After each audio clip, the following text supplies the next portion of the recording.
I never answer to no, man, I still go, go, go, go, go, go, go, go, go, go, go, go, go, yo. Salut à tous, j'espère que vous allez bien. Bienvenue sur la chaîne Science Concept. Ici c'est Psy, votre coach et professeur particulier. Nous allons travailler ensemble sur un exercice type bac portant sur la fonction exponentielle et les suites. Il concerne plusieurs chapitres du programme, à savoir la fonction exponentielle de première, la dérivation, la continuité et les suites, en incluant la récurrence. Comme d'habitude, on mènera la résolution ensemble, pas à pas, avec toutes les explications et les rappels nécessaires. Mais tout d'abord, laissez-moi vous présenter le menu. Vous aurez un calcul rapide de dérivée de fonction exponentielle et l'étude de signes de cette dérivée et les variations de la fonction de départ, histoire de vous échauffer. On fera ensemble une nouvelle application nette et précise du corollaire du TVI qui pose toujours pas mal de soucis à beaucoup d'élèves pour sa rédaction. Ensuite, la partie B de l'exercice traitera des suites et on aura l'occasion de revoir les méthodes clés de terminale, notamment la récurrence et l'utilisation d'une suite auxiliaire. Enfin, on utilisera les modèles proposés en partie A et partie B pour établir des résultats concrets. Pour ceux qui sont déjà abonnés et like, je vous remercie encore et toujours. La chaîne continue de progresser et c'est grâce à vous. Pour les nouveaux, on n'oublie pas de liker et de s'abonner si le contenu vous plaît, vous remerciez ainsi le travail fourni et surtout vous aider au référencement YouTube pour que d'autres personnes puissent découvrir ma chaîne. Sur ce, je vous souhaite un bon visionnage à tous.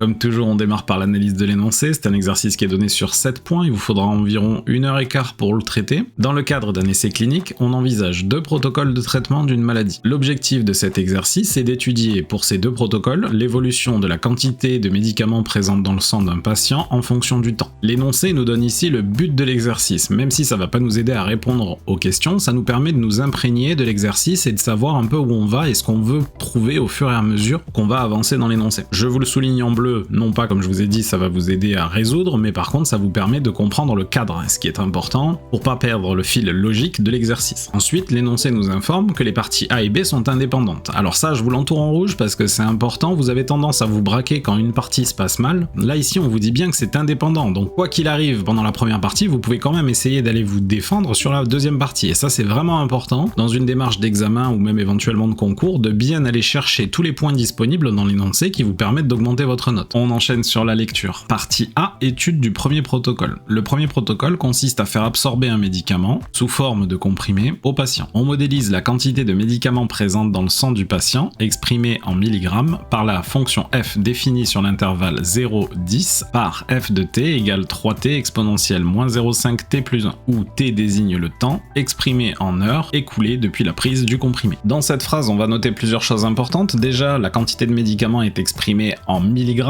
Ensuite, la fonction, on vous la donne comme étant définie sur l'intervalle 0,10, donc attention de ne pas étudier une fonction sur un intervalle qui n'est pas donné par l'énoncé. Régulièrement, je vois des élèves faire des études sur R ou 0 plus l'infini. Là, attention, on vous indique bien qu'on est sur 0,10, donc attention à pas dépasser. Et enfin, on nous précise que t désigne le temps et que ce temps est exprimé en heures. Donc attention, si on a des interprétations à faire, de ne pas l'oublier. On en arrive à la question 1a. On admet que la fonction f est dérivable sur l'intervalle 0,10 et on note f', sa fonction dérivée. Montrer que pour tout nombre réel t de 0,10, on a f' de t qui est égal à l'expression fournie par l'énoncé. Comme on l'a déjà vu sur les différentes annales ici, on fait attention à regarder si l'énoncé nous précise que la fonction est dérivable, c'est bien le cas. On vous dit que f est dérivable sur l'intervalle 0,10, donc pour cette question, on pourra se focaliser uniquement sur le calcul de cette dérivée. Allez, c'est parti pour la rédaction.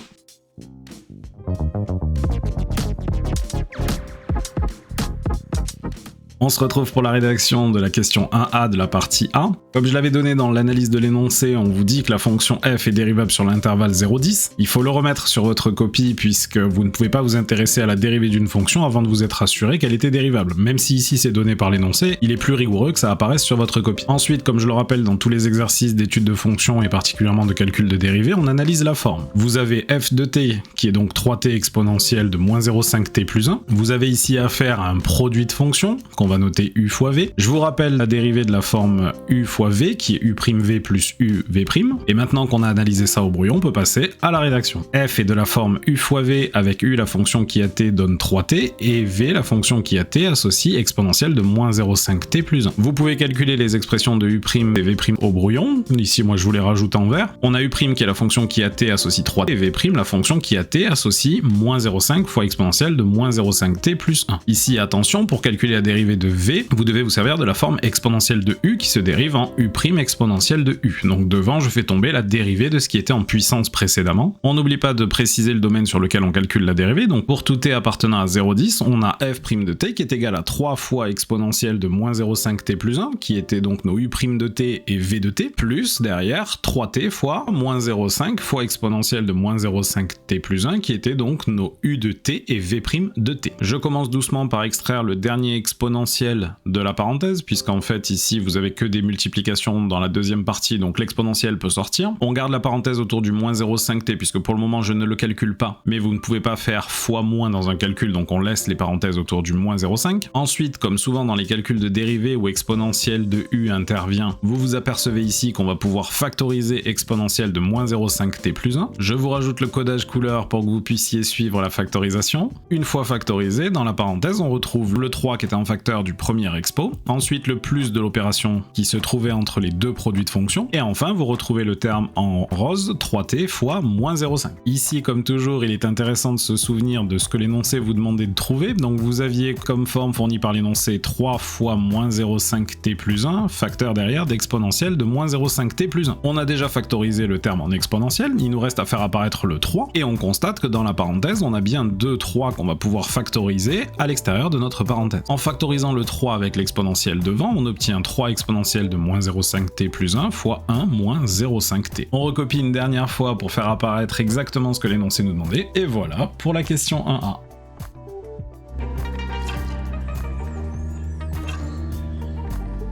On se retrouve pour la question 1b et l'énoncé nous demande d'en déduire le tableau de variation de la fonction f sur l'intervalle 0,10. Pour commencer, je vous réaffiche la méthode pour l'étude de variation d'une fonction. En premier, il faut déterminer l'expression de la dérivée. Bon, pour la méthode, je vous mets f' de x parce que c'est le cas général, mais ici, attention, ce sera bien f' de t. Ça, c'est déjà fait dans la question 1a. Ensuite, on étudie le signe de cette fonction dérivée f'.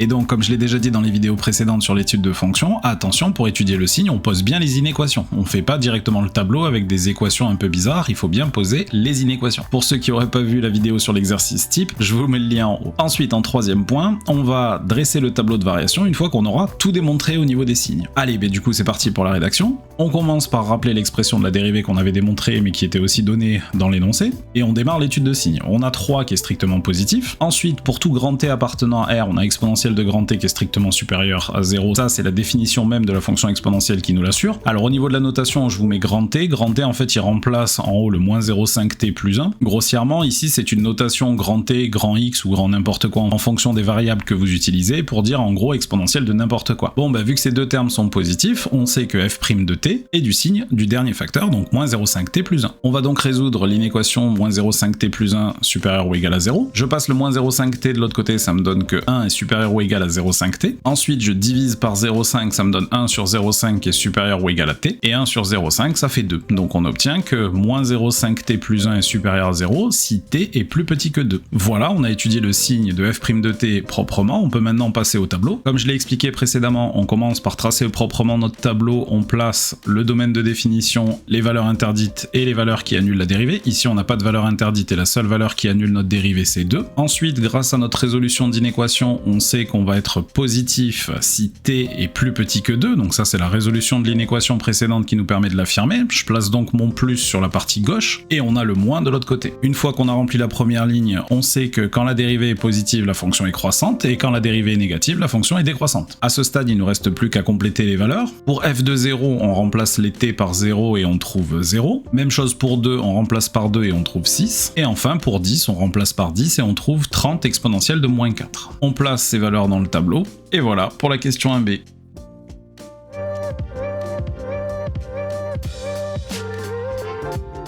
Passons maintenant à la question 1c. Selon cette modélisation, au bout de combien de temps la quantité de médicaments présente dans le sang du patient sera-t-elle maximale? Quelle est alors cette quantité maximale? On est face à une question où il faut interpréter concrètement les résultats qu'on a établis en étudiant la fonction. Je vous rappelle le tableau de variation. On avait la fonction qui était croissante sur l'intervalle 0,2, puis décroissante sur l'intervalle 2,10. Et au niveau des valeurs, on obtient que la valeur maximale c'était 6. Étant donné que la fonction f représentait la quantité de médicaments présente dans le sang, ici vous avez votre résultat. Alors attention, vous avez avez tendance, quand on passe aux interprétations, à donner le résultat de manière très rapide. Alors je dis pas qu'il faut rédiger comme je vais vous le proposer, mais c'est l'occasion, comme je vous explique à chaque fois dans les sujets de bac, de construire la relation de confiance avec votre correcteur. Alors broder un peu, ça va vous coûter du temps, d'accord, mais considérez que c'est une attention particulière envers votre correcteur, et comme je l'explique à chaque fois, une bonne rédaction, prenez-le comme une attention particulière à l'égard de votre correcteur, et ça ne peut que jouer en votre faveur. D'après le tableau de variation de f établi à la question 1b, f atteint sa valeur maximale pour t égale 2, et f de 2 est égal à 6. On en déduit que la quantité de médicaments présente dans le sang est maximale au bout de 2 heures, et que cette quantité est alors de 6 mg. Voilà, vous avez une belle interprétation qui fera plaisir à votre correcteur.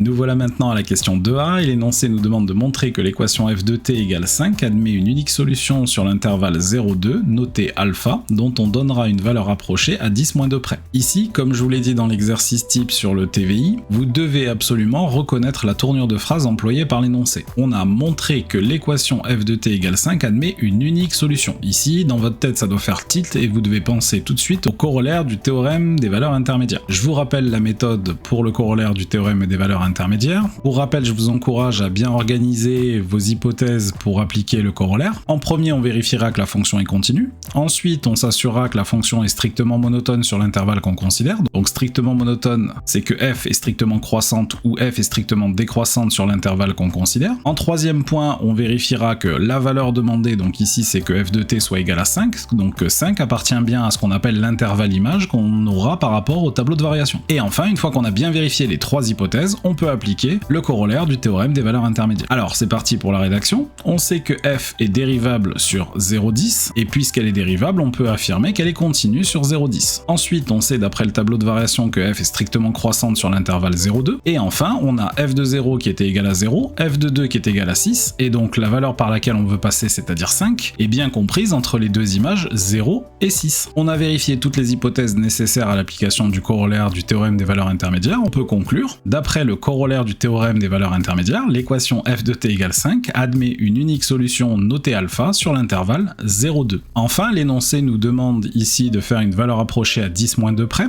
Comme je vous l'ai déjà expliqué sur la vidéo de l'exercice type, grâce à la calculette, on trouve que f de 1,022 est strictement inférieur à 5, qui est strictement inférieur à f de 1,023. Donc ça, vous l'avez dans la table de la calculette. On en déduit, en réappliquant en fait le corollaire du théorème des valeurs intermédiaires, que alpha est compris entre 1,022 et 1,023. Et grâce à cet encadrement à 10-3, vous pouvez en déduire un arrondi à 10-2, comme je vous l'ai expliqué, et on obtient que alpha est à peu près égal à 1,02. Et voilà pour la question 2a.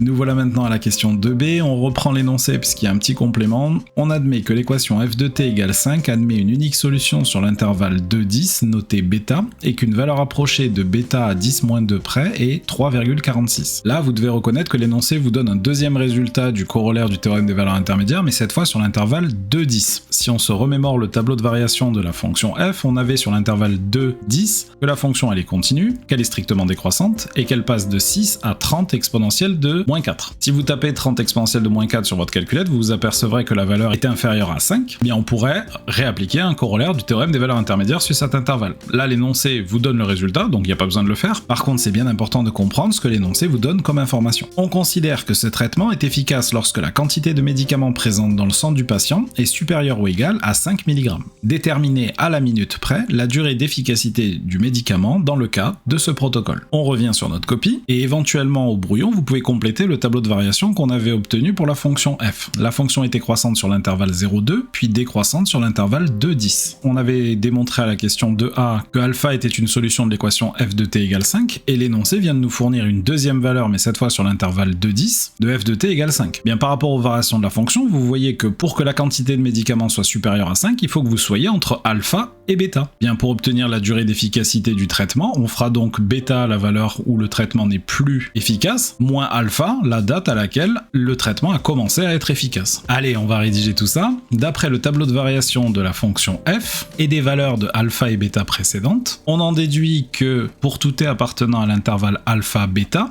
f de t est supérieur ou égal à 5. Ainsi, le traitement est efficace durant bêta moins alpha, qui est à peu près égal à 2,44 heures. Je vous fais un petit rappel sur les conversions. Ne rigolez pas parce que pour certains, c'est pas toujours clair. On sait qu'une heure, c'est égal à 60 minutes, et nous, on veut convertir 2,44 heures. Donc vous faites 2,44 fois 60 divisé par 1, et on obtient ici que ça fait 146 minutes. Bien, le traitement est efficace environ 146 minutes. Voilà qui conclut notre partie A.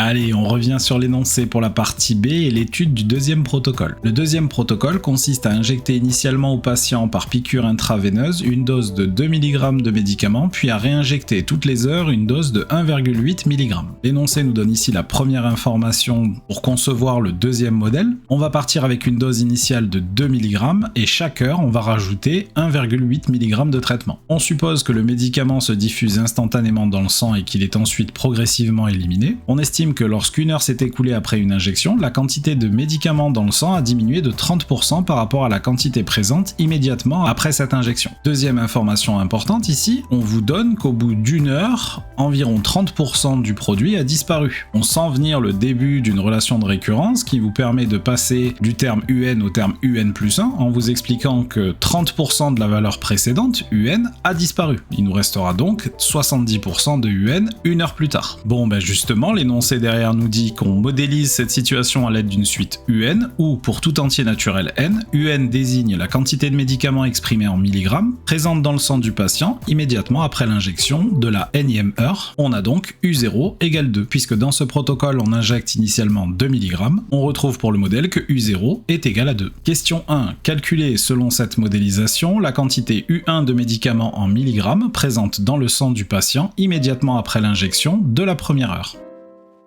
Alors attention, pour la rédaction de cette question, vous avez tendance à vous empresser de donner directement le calcul, on vous demande vraiment d'analyser l'énoncé. Alors même si ça peut paraître évident, il faut vous forcer à aller chercher les informations qui vous permettent de faire le calcul justement. Allez, c'est parti pour la rédaction. D'après la description du protocole, on injecte une dose initiale de 2 mg de médicaments, U0 égale 2. Chaque heure, la quantité de médicaments diminue de 30%. Il reste donc 0,70 U0 à la fin de la première heure. Chaque heure, on injecte 1,8 mg de médicaments, donc ça c'est tous les points que je vous ai détaillés pendant la lecture de l'énoncé, et on obtient que U1 est égal à 0,70 U0 plus 1,8, qui nous donne 3,2. La quantité de médicaments présente dans le sang au bout d'une heure sera donc de 3,2 mg.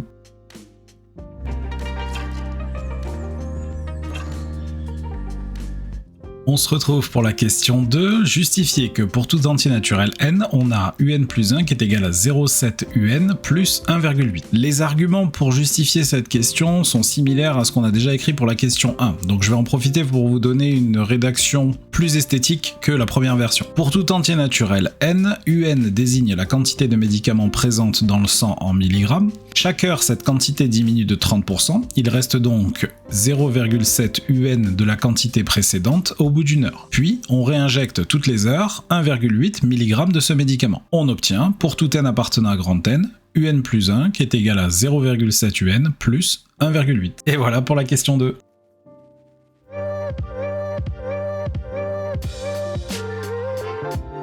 C'est parti pour la question 3.1. L'énoncé nous demande de montrer par récurrence que pour tout entier naturel n, on a un qui est inférieur ou égal à un plus 1 et strictement inférieur à 6. On va en profiter pour faire un point complet pour la méthode de la démonstration par récurrence. La première étape d'une démonstration par récurrence, c'est de bien visualiser la propriété Pn, que vous n'êtes pas obligé de noter, mais par contre il faut bien visualiser ce qu'on cherche à démontrer. Ici on veut démontrer que un est inférieur ou égal à un plus 1 et strictement inférieur ou égal à 6. Une fois qu'on a bien en tête la propriété qu'on cherche à démontrer, on passe à l'initialisation, et on choisit le n le plus petit possible. Ici on vous demande de démontrer la propriété pour tout entier naturel n, bien le plus petit possible c'est n égale à 0. Donc l'initialisation sera faite pour n égale 0. L'étape suivante consiste à mettre en évidence le caractère héréditaire de notre propriété. On va supposer que la propriété est vraie pour un rang k, donc pk, et on va démontrer que la propriété est vraie au rang k plus 1, c'est-à-dire la propriété pk plus 1. Ici, on aura besoin de l'hypothèse de récurrence que je vous note hr et de la relation de récurrence que je vous note rr. Je dis que vous en aurez besoin parce que 99% des récurrences font intervenir l'hypothèse de récurrence. Si on n'avait pas eu à la poser, on n'aurait pas eu à faire une démonstration par récurrence. Donc vous servir de pk pour démontrer pk plus 1, c'est obligatoire. Et ensuite, la relation de récurrence, c'est elle qui, dans la majeure partie des cas, va vous permettre de faire passer votre propriété du rang k au rang k plus 1. Enfin, une fois qu'on a réalisé les étapes d'initialisation et d'hérédité de notre propriété, il ne faut pas oublier de conclure. La démonstration par récurrence s'appuie sur les deux parties, et c'est le fait que vous ayez l'initialisation plus l'hérédité qui vous permet d'établir la propriété sur l'ensemble des entiers naturels. Donc attention à cette étape de conclusion que vous avez tendance à oublier. Une démonstration par récurrence sans conclusion, c'est pas une démonstration par récurrence qui est complète. Il vous manque une étape. Allez, c'est parti pour notre rédaction. Notons Pn, la propriété définie pour tout entier naturel n par un inférieur ou égal à un plus 1 strictement inférieur ou égal à 6. Étape 2, on enchaîne avec l'initialisation. Comme on a dit, on prend n égale à 0. Pour n égale à 0, on a u0 qui est égal à 2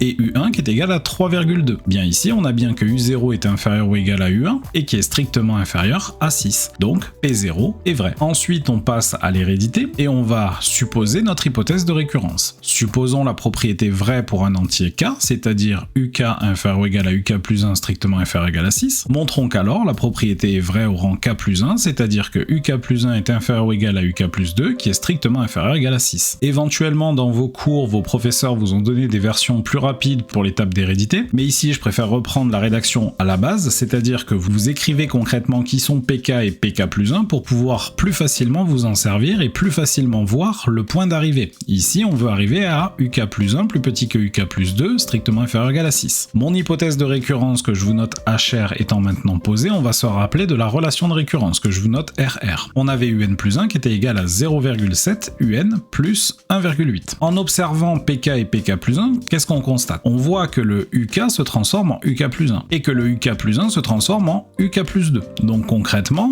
ma relation elle a avancé d'un rang et justement c'est ce que je vous disais tout à l'heure, la relation de récurrence est là justement pour passer des termes précédents aux termes suivants. Bien donc, en partant de mon hypothèse de récurrence et en appliquant ma relation de récurrence, je vais pouvoir faire passer mon inéquation au rang suivant. C'est parti pour la suite de la rédaction. On a supposé que uk était inférieur ou égal à uk plus 1 strictement inférieur ou égal à 6. Je vais commencer ici par multiplier par 0,7. On obtient que 0,7 uk est inférieur ou égal à 0,7 uk plus 1 qui est strictement inférieur à 0,7 fois 6. Et maintenant, il me reste plus qu'à ajouter le 1,8. On obtient que 0,7 uk plus 1,8 est inférieur ou égal à 0,7 uk plus 1 plus 1,8 qui est strictement inférieur ou égal à 6. Et qu'est-ce qu'on observe ici? C'est que les deux premiers membres de mon inéquation sont en fait uk plus 1 et uk plus 2. Bien, on peut conclure que uk plus 1 est inférieur ou égal à uk plus 2 qui est strictement inférieur à 6. On peut conclure notre étape d'hérédité. On a pk plus 1 qui est vrai et la propriété qui est donc héréditaire. Enfin, comme je vous le dis, on n'oublie pas la conclusion. La propriété Pn s'initialise au rang 0 et elle est héréditaire. Elle est donc vraie pour tout entier naturel n et on a pour tout n appartenant à grand n, un qui est inférieur ou égal à un plus 1 qui est strictement inférieur à 6. Et voilà pour notre question 3a.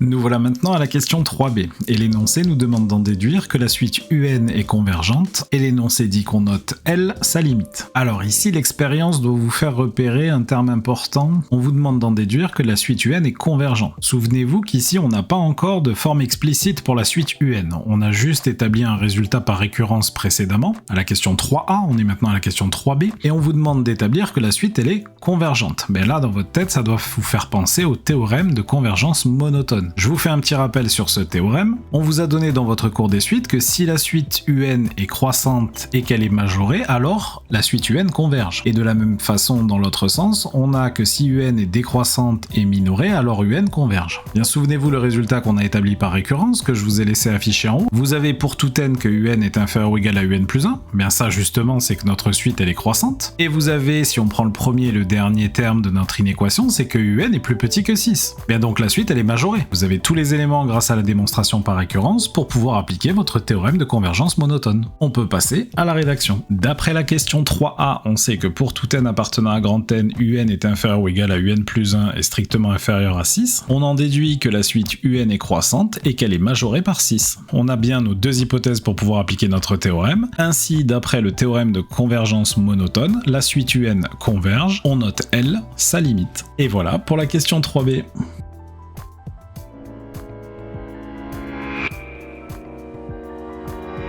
Question 3c. L'énoncé nous demande de déterminer la valeur de L et d'interpréter cette valeur dans le contexte de l'exercice. L, c'était la limite de un dont on avait prouvé l'existence grâce au théorème de convergence à la question 3b. Dans un premier temps, on va déterminer la valeur de L. D'après la question précédente, on sait que limite quand n tend vers plus l'infini de un est égal à L. De plus, on sait que pour tout n appartenant à grand N, un plus 1 c'est égal à 0,7 un plus 1,8.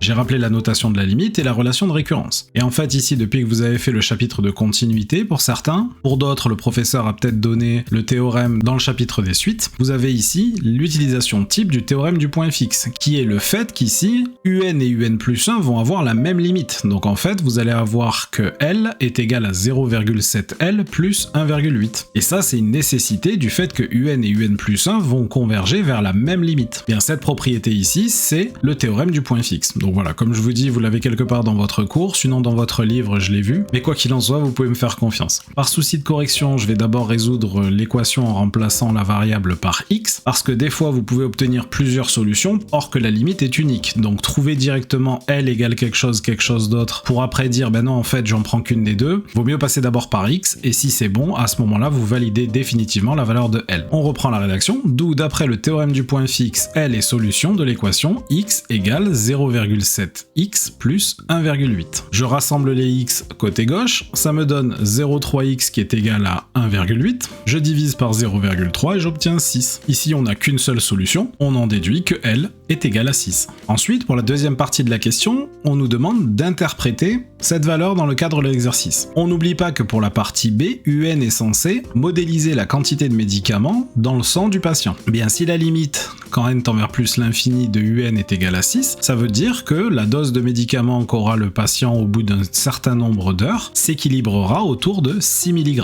Bien, on peut le rédiger. Après plusieurs heures de traitement, la quantité de médicaments présente dans le sang du patient se stabilisera à 6 mg.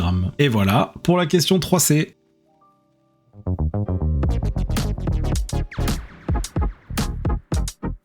Nous voilà maintenant à la question 4. L'énoncé nous dit qu'on considère la suite Vn définie pour tout entier naturel n par Vn égale moins un plus 6. Question 4a, montrer que la suite Vn est une suite géométrique de raison 0,7 dont on précisera le premier terme. On va commencer par faire un petit point méthode pour mettre en évidence qu'une suite est géométrique. Je vous donne le rappel du cours, on dit qu'une suite est géométrique si on a une relation de récurrence du type Vn plus 1 égale Q fois Vn. Alors vous êtes encore beaucoup à croire que pour démontrer qu'une suite est géométrique, on passe nécessairement par Vn plus 1 sur Vn. Attention, si vous n'êtes pas assuré avant que tous les termes de la suite Vn étaient non nuls, vous pouvez éventuellement raconter n'importe quoi ici. Donc si l'énoncé ne vous précise pas ou si vous n'avez pas démontré que tous les termes de la suite Vn étaient non nuls, vous ne pouvez pas calculer Vn plus 1 sur Vn. Ça c'était quand vous étiez en première parce qu'on vous donnait que les termes étaient strictement positifs. Maintenant, c'est plus le cas. Vous avez juste comme information que Vn égale moins un plus 6. Même si on pourrait le déduire, ici vous ne l'avez pas prouvé. Donc partir avec Vn plus 1 sur Vn et de mener votre calcul jusqu'à trouver Q, ici, vous commettez peut-être une erreur. La méthode de base qu'on utilise quand l'énoncé ne nous précise rien, c'est qu'on part de l'expression de Vn plus 1 et on fait apparaître via un calcul Q fois Vn. Donc on revient vraiment à la définition même d'une suite géométrique. Et là ici, c'est ce qu'on va faire. Dans un premier temps, on va réécrire les expressions dont on a besoin. On a pour tout n appartenant à grand N, Vn plus 1 qui est égal à moins un plus 1 plus 6. Là, je suis juste passé à la relation suivante par rapport à celle qui était fournie dans l'énoncé, et on savait que un plus 1 c'était égal à 0,7 un plus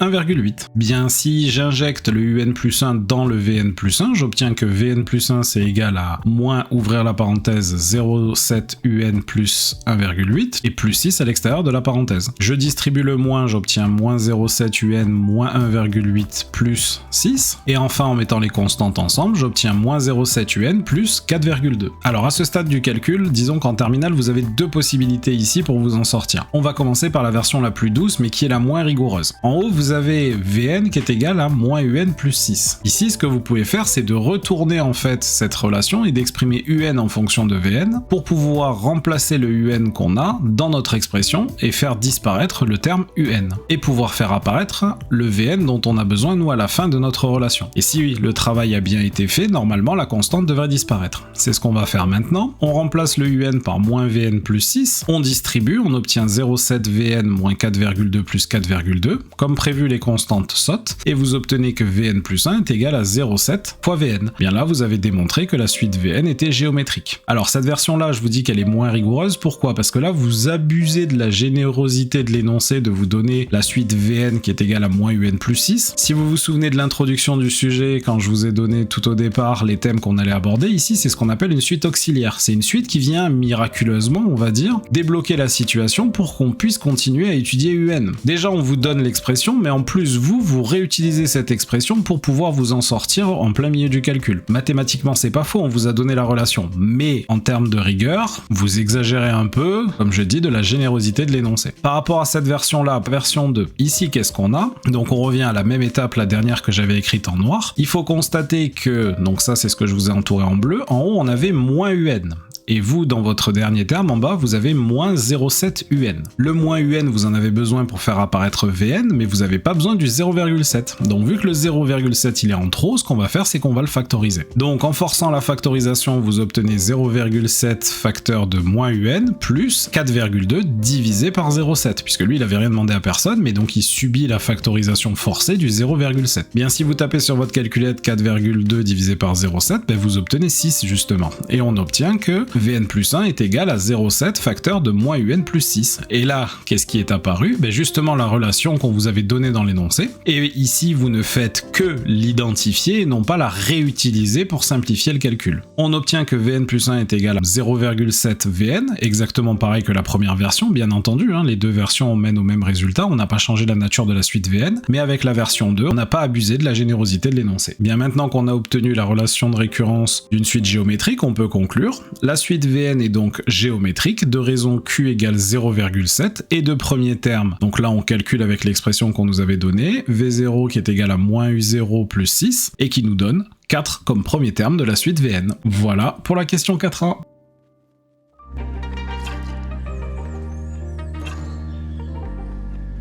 Allez, avant-dernière question de ce sujet, on arrive à la question 4b, et l'énoncé nous demande de déterminer l'expression de Vn en fonction de n, puis de Un en fonction de n. Alors ici, on va se servir des formules du cours. Vous savez que la suite Vn, elle était géométrique de raison Q égale 0,7, et de premier terme V0 égale 4. Et d'après le cours, on a que pour tout n appartenant à grand N, Vn est égal à V0 fois Q puissance n. Donc ça, pour rappel, c'est la forme explicite d'une suite géométrique de premier terme V0 et de raison Q. Bien, V0, on a dit que c'était 4 et Q c'était 0,7. La forme explicite de Vn, c'est 4 fois 0,7 puissance n. Ça, c'était pour la première partie, c'était d'exprimer Vn en fonction de n. Et maintenant, il faut exprimer Un en fonction de n. Mais Un et Vn étaient liés par une relation qui vous avait été donnée par l'énoncé. On peut continuer la rédaction. De plus, pour tout n appartenant à grand N, vous avez Vn qui est égal à moins Un plus 6, qui revient au même que le 6 moins Un de l'énoncé, mais par habitude, je mets le Un devant. Mais rassurez-vous, ça revient au même. Bien, si j'échange la place de moins Un et de Vn, on obtient que Un est égal à moins Vn plus 6. Mais vu qu'on avait obtenu la forme explicite de Vn, il me reste plus qu'à remplacer pour avoir la forme explicite de Un. On obtient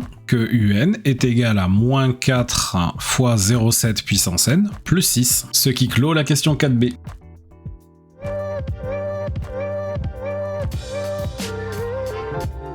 Dernière question de ce sujet, question 4c. L'énoncé nous informe qu'avec ce protocole, on arrête les injections lorsque la quantité de médicaments présente dans le sang du patient est supérieure ou égale à 5,5 mg, et l'énoncé nous demande de déterminer, en détaillant les calculs, le nombre d'injections réalisées en appliquant ce protocole. L'énoncé ici est très clair et il nous dit qu'on arrête les injections quand la quantité de médicaments dépasse les 5,5 mg. On va chercher n tel que Un est supérieur ou égal à 5. Je sais que pour beaucoup vous aimez pas les inéquations, donc on va y aller tranquillement. Dans un premier temps, je vais remplacer le UN par l'expression que j'avais obtenue précédemment, donc moins 4 fois 0,7 puissance n plus 6 qui est supérieur ou égal à 5,5. Je vais commencer par soustraire 6 des deux côtés, j'obtiens moins 4 fois 0,7 puissance n qui est supérieur ou égal à moins 0,5. Ensuite, on va diviser par moins 4. Attention, quand on divise par un nombre négatif, on retourne le symbole. Moins 0,5 divisé par 4, ça donne 1/8, donc j'obtiens qu'on cherche n, tel que 0,7 puissance n est inférieur ou égal à 1 sur 8. Alors ici, il y a deux façons de s'en sortir. Soit vous utilisez la propriété du cours qui dit que q puissance n c'est décroissant si q est compris entre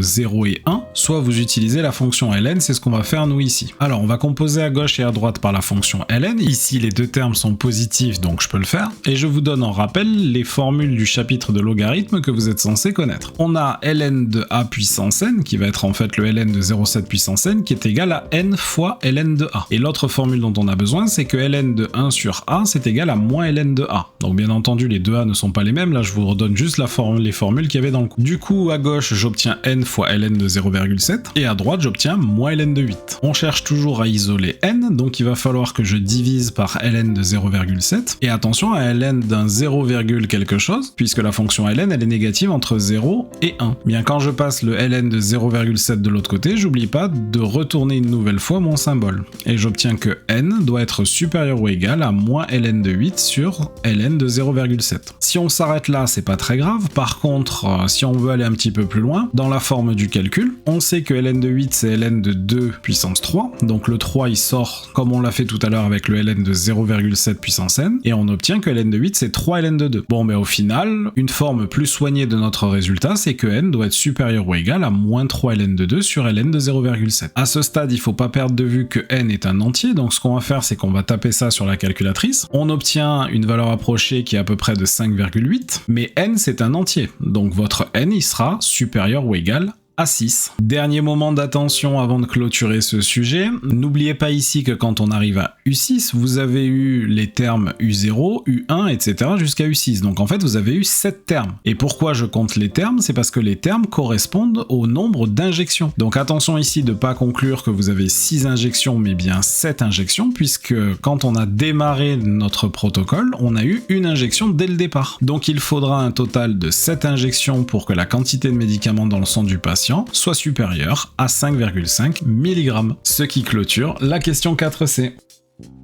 Voilà, le sujet est maintenant terminé, j'espère que vous avez apprécié le contenu. En tout cas, j'ai essayé d'être aussi qualitatif qu'avec mes élèves en cours particulier. Je vous souhaite bon courage pour vos révisions et que les notes soient avec vous. Et je vous dis à bientôt.